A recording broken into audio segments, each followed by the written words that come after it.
So guys हामी चाहिँ ATM गएको थिएँ एटिएममा पैसा पनि छैन रहेछ हो आइसक्रिम खाँदै हुँदैछ के हो मातेर आएको कि हुत्तेर कि हिँडे यस्तो हो उसको फेरि मेरो आमालाई देख्दैछ मिठो रहेछमा 10 रुपियाँको कति सानो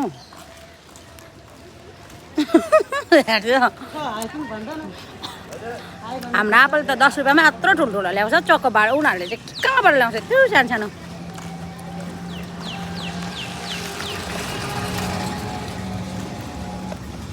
5-6 दिन काममा गएन त उसलाई निकालिदियो कामबाट 5-6 दिन छुट्टी लिन्छ मान्छेले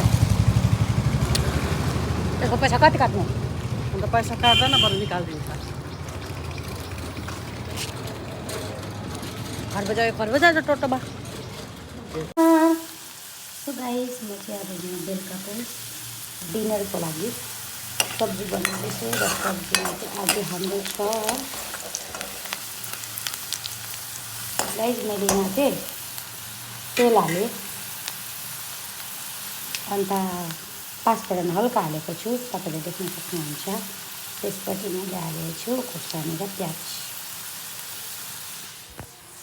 अनि यस्तो गर्दा देख्छ होला यहाँ मेरो टमाटर रेडी छ गाइस एक्सक्युज मी अनि यहाँ हल्दी छ यहाँ छ धनिया र जिरा पाउडर हाम्रो oh my god guys video बनाउनुको चक्करमा भन्दा मेरो प्याज गर्यो अब यसमा म टमाटर हाल्छु गाइस टमाटर हाल्नु मलाई अप्ठ्यारो भयो कि म हातबाटै हाल्छु ल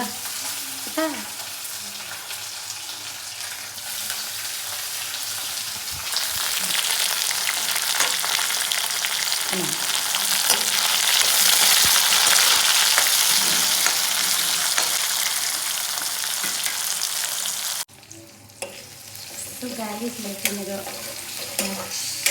टमाटर पाक्दैछ हो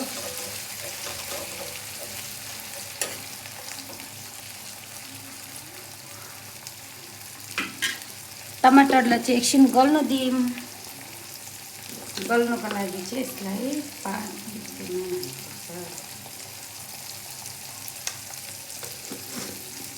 यो चाहिँ गाइस मेरो स्टाइल हो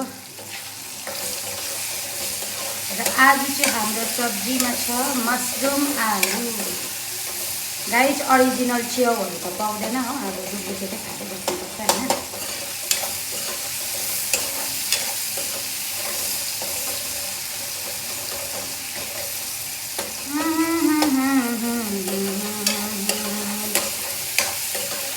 बाबा डर लग रहा है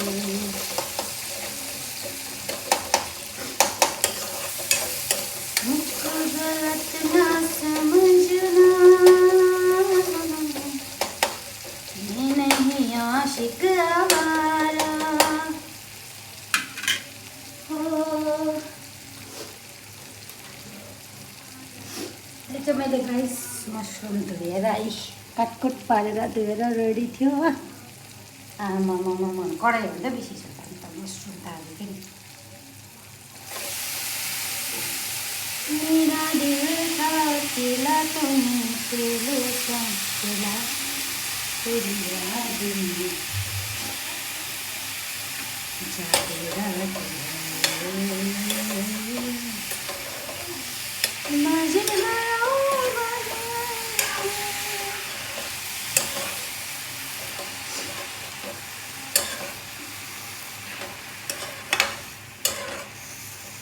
तो है बड़ा जादूगर। अब हम इसमें ऐड करेंगे मार मसाला गाइस मार मसाला में चाहिँ सबभन्दा पहिला हुन्छ रङ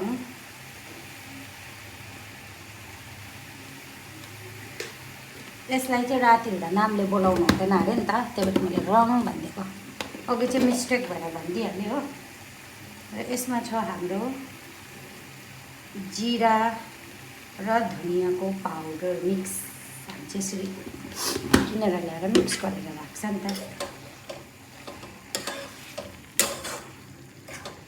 गाइस मलाई चाहिँ च्याउ पनि सब्जी मनपर्छ उयो के भन्छ त्यो भुटेको भन्दा पनि क्या हो सब्जी मनपर्छ हो। हाम्रो त घरमा त्यति साह्रो भुट्दैन च्याउ त, खालि हाम्रो सब्जी टाइपकै बनाउँछ होइन, मतलब गिलो गिलो फ्राईहरू गर्दैन, त्यस्तो ड्राई फ्राईहरू गर्दैन, मतलब यो मनपर्छ।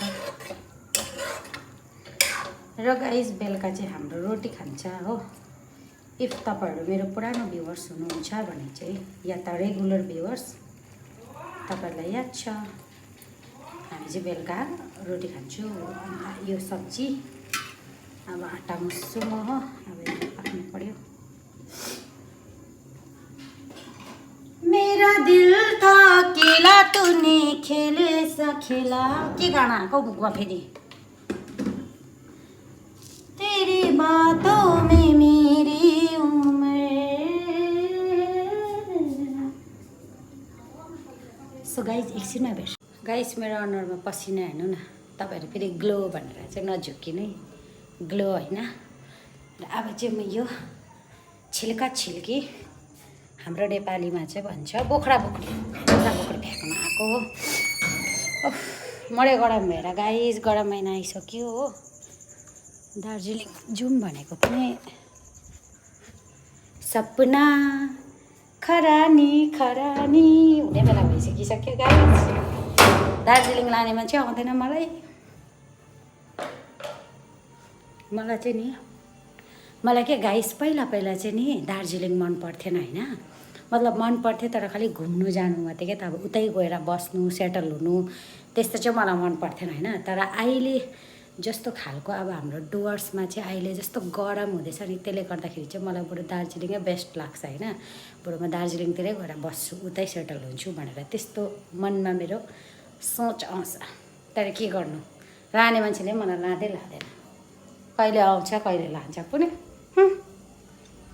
अनि गाइस मेरो यहाँ सब्जी पाक्दैछ हो, मैले यहाँ आटा मुसिसकेँ गाइस, आटा मुसेको छु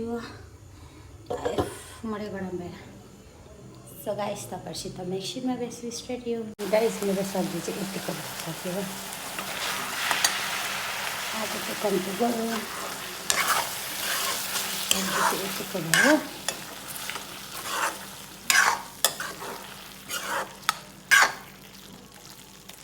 यस्तो मनपर्छ गाइस, हामी चाहिँ घरमा यस्तो गरेरै बनाउँछ हो, र मलाई पनि यस्तै मनपर्छ। आलु के थिन्छ मैले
Guys, सब्जी दामी दामी